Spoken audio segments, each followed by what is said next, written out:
Hi, I'm Kim Canetta, president of the East Brunswick Arts Coalition, and I'm excited to introduce this episode of our Conversations with Virtual series with editor of Tap Into East Brunswick, Maureen Burzak, as our host, and East Brunswick Arts Commission's very own Kathy Spadafino. To give you some background on Kathy, she has both her BA in music education and MFA in voice performance from Trenton State College. She has taught at the East Brunswick Public Schools from 1971 to 1981 and again from 1987 to 2011. For those who know her from her public school days, she's a treasure. Students from Kathy's choruses have been part of honor choirs on the regional, all-state, all-eastern, and national levels. Kathy currently directs the East Brunswick Community Chorus and Women of Song in Monmouth County. And if that's not enough, she's a member of the New Jersey Music Educators Association Board and has also supervised student teachers for Rutgers University since 2012. Thanks, Kathy, for your time. Maureen, you can take it away. Hello, welcome to today's installment of East Brunswick Conversations with. I'm Maureen Burzak. I am the editor of Tap Into East Brunswick, your local online daily newsletter. And we are happy today to be with the terrific and well-known famous SPAD, Kathy Spadafino, who is a well-known voice, no pun intended, in East Brunswick. And Kathy's here to talk today about the Arts Commission and what the Arts Commission has to do with our town and how it interlinks with all sorts of arts activities going on in East Brunswick. So I'll say hello to Kathy. Hello, Kath. Hi, Maureen. How are you?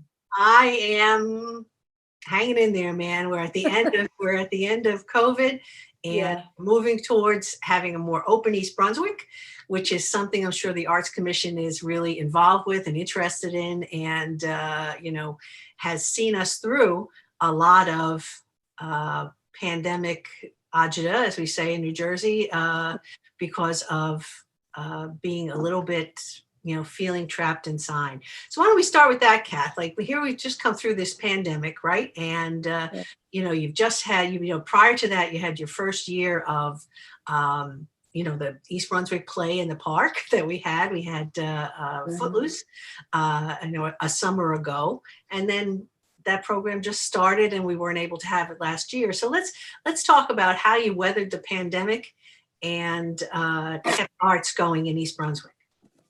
Well, performing, singing, speaking, theater is like the worst thing you can do for COVID. So I conduct the East Brunswick Community Chorus. That had to stop. I really haven't seen them in person since March of 2020.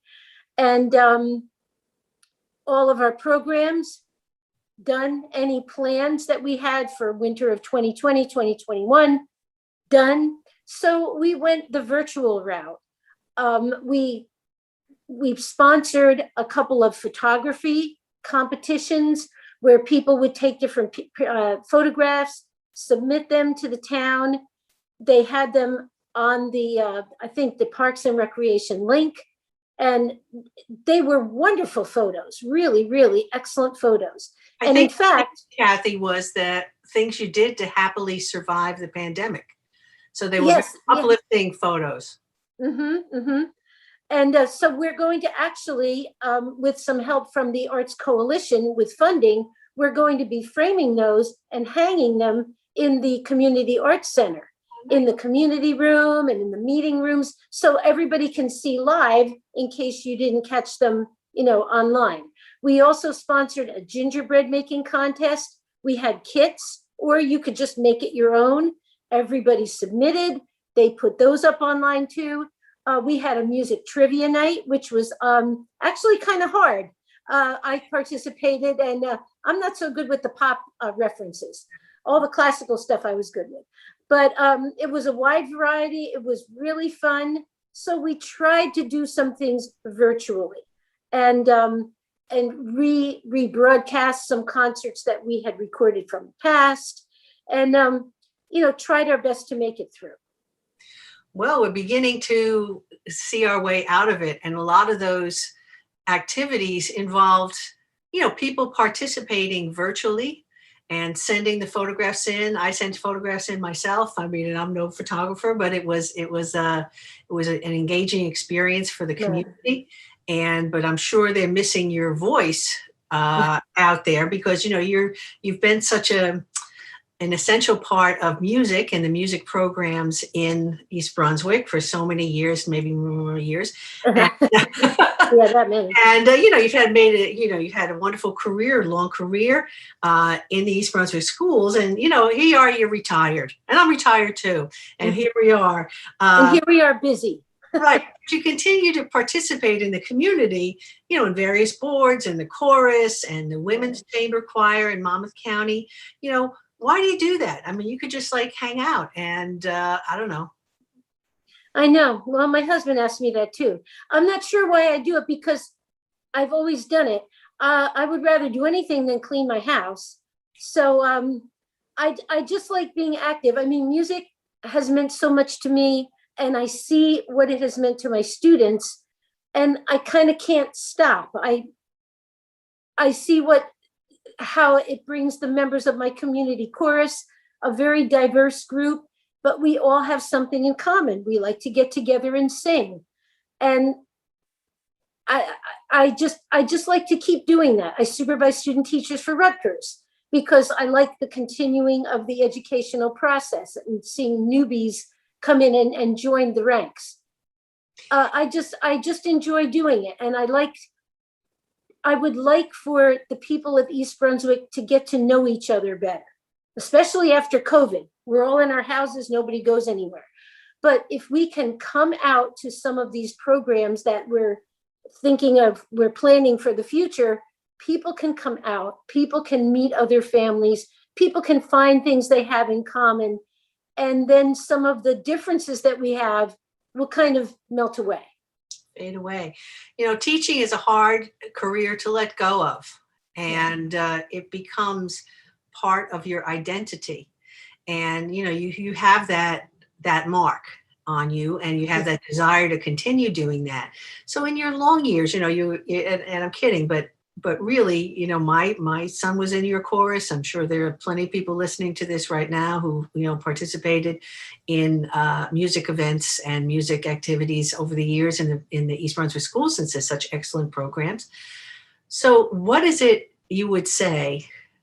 We do have, we're talking about the arts now, but, arts education is such an important part of how our students learn and how they can make themselves a little broader in their experience. So what would you say to, parents about music education in East Brunswick and the value of it in an ongoing way in your life? Well, I could talk for hours about this. I noticed for me, music has allowed me to express what I'm feeling, and also to observe just the beauty of, a perfect chord, a perfect vowel, a perfect sound, and its beauty in a painting, in a sculpture. I've seen kids' lives saved through music. I'm thinking of some specific students of mine. Way back in the 50s, way before I started teaching, East Brunswick picked some really good people. Jerry Kopczynski for music, Ken Koppel for art, Elliot Tabenslav for theater, Celeste Hunter for dance. They started a foundation, and it became the basis of fantastic programs that still are tops in the state today. So not only if you're a parent and you're saying, what should I get my child involved in? I would get them involved in everything. Our kids all did sports. Our kids all did something in the arts, more music and theater more than visual art. I'm not a visual artist, so I kind of guess I led them in that direction. But kids get to, I would say it back to school night. Every class, kids have things put into them. Music, art, theater, dance, they express and things come out of them. It's so healing. It's so nurturing. It's so self-expressive. Kids need that. Kids need that. Get away from this social media. Let's express ourselves. Let's make something beautiful. I remember we're doing some like highfalutin, like chorus piece. Oh, it was All the Things You Are, old song.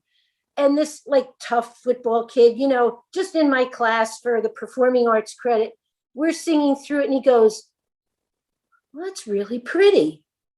Who knew? Who knew he was such a big softie? Everybody responds to beauty.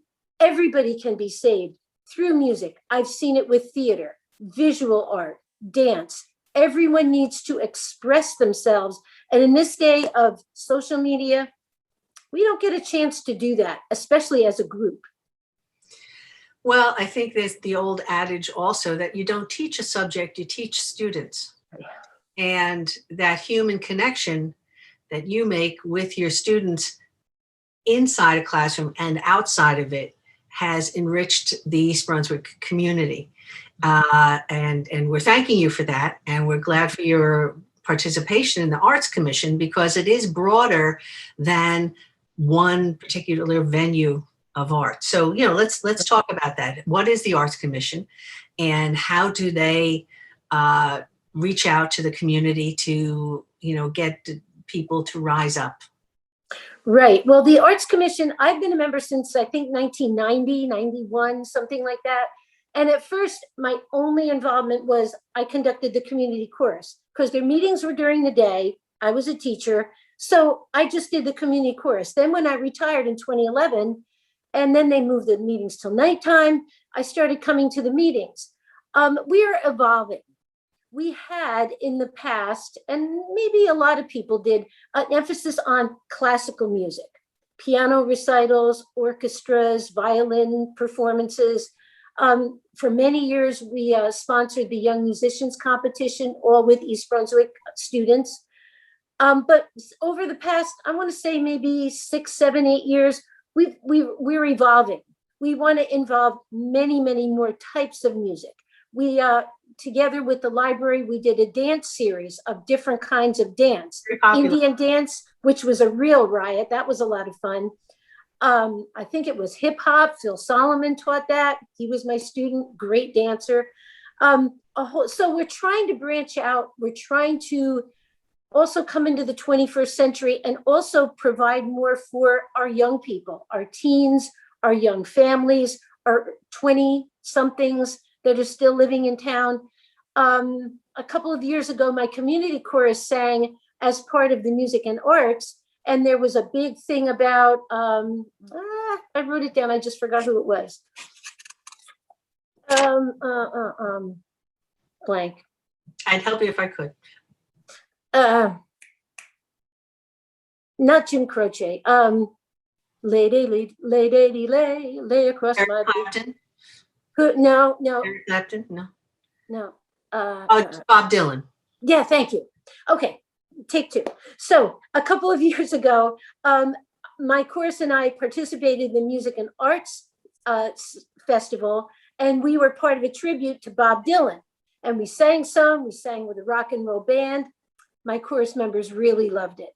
So we're trying to get involved in many, many more things, multiculturally, lots of things. We used to have our community is fair day. And I think the cultural arts, there's another one of the families that is hopefully going to do that again. People of different cultures getting together, showing their dance. Committee? Yes, human relations, right. And getting together and performing for each other, with each other, sharing, that kind of thing. So we're trying to reflect what East Brunswick is. That's kind of what we're doing and show it in our performances that we have to offer. So what's coming ahead? All right, we're today is kind of a change of days in the East Brunswick schools. The schools are opening up a little bit more, right. And it's almost the end of the school year. But now we have kind of moving forward the chance for people to be in groups together. So what are some of the things that the Arts Commission is planning upcoming? Right. Well, during the pandemic, we also worked on, and one of our members, Karen Baum, uh, created these two sculptures kind of pertaining to 2020 and the pandemic. I think they're 8 feet high. I think they weigh 800 pounds. They're covered with little tiny pieces of glass, beautifully done, and also a time capsule from 2020. And we are going to be putting that near the Community Arts Center. We're planning a big event, maybe something with Playhouse 22, maybe something else with one of the other arts groups in the town, to just talk about this, have an opening ceremony, and unveil those sculptures. That's one thing. In August, we're having an independent film festival conducted by 2 graduates from East Brunswick, being funded by the Arts Coalition. And I think that's going to be done outdoors. And it's going to be fun. There are submissions from kids all the way up to age 25. That should be a really, really fun time. Have you seen any of those submissions? I have not. No, I have not seen those. But I know that they teach video in the schools. Kids are very creative. College students, I can't wait to see. I just can't wait to see. We wanted to have a kite festival, the Arts Commission, and we talked about that. And we thought, well, we'll have it in the fall. Well, little do I know that in New Jersey and North Jersey and South Jersey and nationally, there are kite flying competitions, and they all culminate in the fall. So we can't have it in the fall because everybody's busy doing those. So we're going to have it in the spring. And I think that'll be fun, providing kind of like the gingerbread houses. We'll provide some materials, or you can feel free to make your own, and we'll have a whole big festival by the Community Arts Center, wide open spaces. I think March is a windy month, so that might be a really good time to have it. How fun, and what a wide definition of art. Yes. Because there are some perceptions that, oh, it's just about music, or, oh, it's just about visual arts and I can't participate in this. But even photography is so much more accessible to people than it was 20 years ago.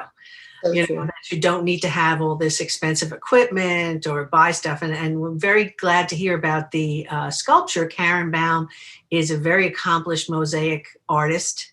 And we're used to seeing a lot of her pieces and a lot of input from the Arts Commission at East Brunswick Day.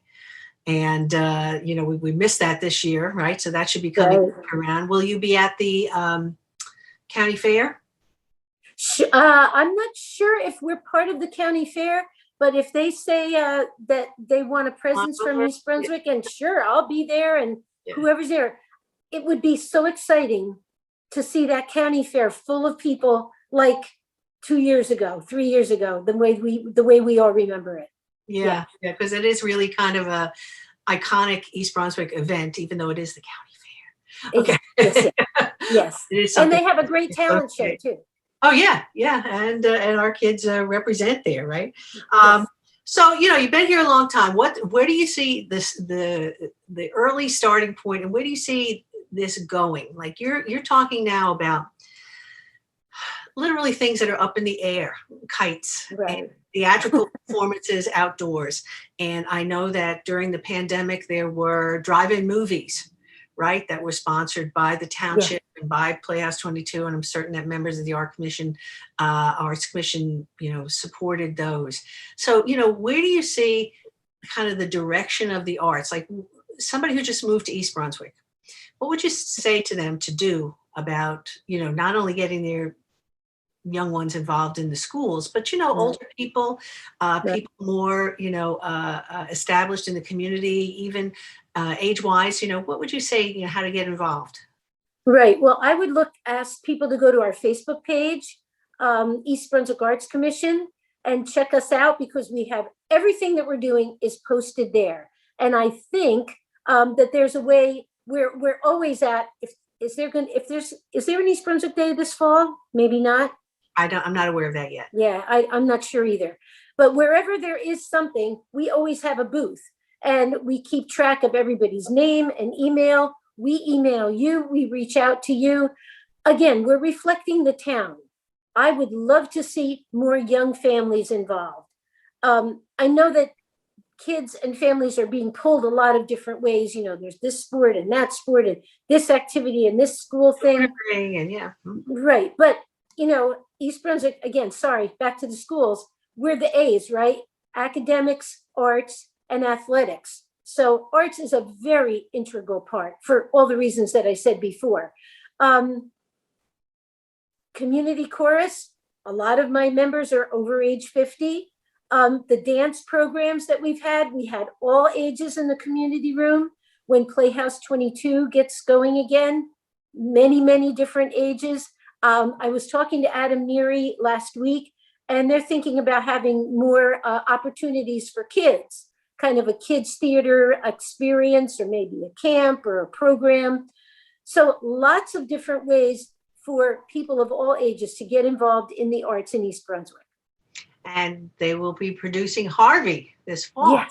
Yes. That'll be their re-entrance. Okay, their enter stage right for Harvey, the 6 foot tall, white, invisible rabbit friend of Elwood P. Dowd. That's right. That's right. Well, Kathy, it's delightful to talk to you because your enthusiasm is contagious, and we're hoping to build on that energy in town to bring to let a lot of different voices be heard, and to bring some, different cultures also. I mean, if you could speak to that a little bit, like kind of broadening the cultural experience, meaning from different places around the world, or reflecting different human ways of sharing art. Is there anything? I remember the Indian Dance Day. That was terrific. And I know that that's a genuinely huge part of East Brunswick Day. Yes. But, does the Arts Commission have, an eye to including some more, kind of multicultural events, or broadening that part of its program? Right, absolutely. One of our members, and I can't remember her name, but she has a Chinese dance school. And so, a couple of years ago, we did a piece. We sang it outside in the library, and Bunny Gittleman had her flute students, and we sang for a French piece. And these little girls in their tutus were dancing. It was a cultural, really wonderful thing, and stuff like that. All different cultures: Chinese, Indian, Hebrew. I would love to be involved with the next. What's that called? The Soul. They just had Lost Souls Project. The Lost Souls Project. I would love to. Project, and we've talked about it several times in these programs. The Lost Souls Project commemorates African Americans who were enslaved in and escaped slavery, or some of whom were freed people who were taken out of East Brunswick and brought, to worse places, literally sold down the river in America, and that there is a common grave for African American slaves in Chestnut Hill Cemetery. We talked about that last time. So is that something that the Arts Commission would like to support? I could totally, get like a little musical program together, for that. Poetry, all of those things would be. I was never big on poetry, but we had a poetry reading. Shelley Benaroya came, and we did a kind of innovative, like a dancer, and we made up our own poetry, and she danced, and it was really cool. Never thought I would like it. I loved it. So, I'm not so much for classical music, I got to tell you the truth, but I like it when you do it. So, you never know, the world gets larger. Yeah. Well, thank you, Kathy, so much. And, we're very pleased to be able to expand our arts programs here in East Brunswick, and to bring these opportunities for participation. And those pieces of information will be at the end of our program, so you can get in touch with the Arts Commission if you have something to share, or would like to participate or learn about some stuff. And we're always on Facebook. But thank you very much. I was pleased today to discuss beauty with you. And yes. that's the nut, right? That's the center of it. That's why we're engaged with the arts. Thanks a lot, Kathy Spadafino. Thank you.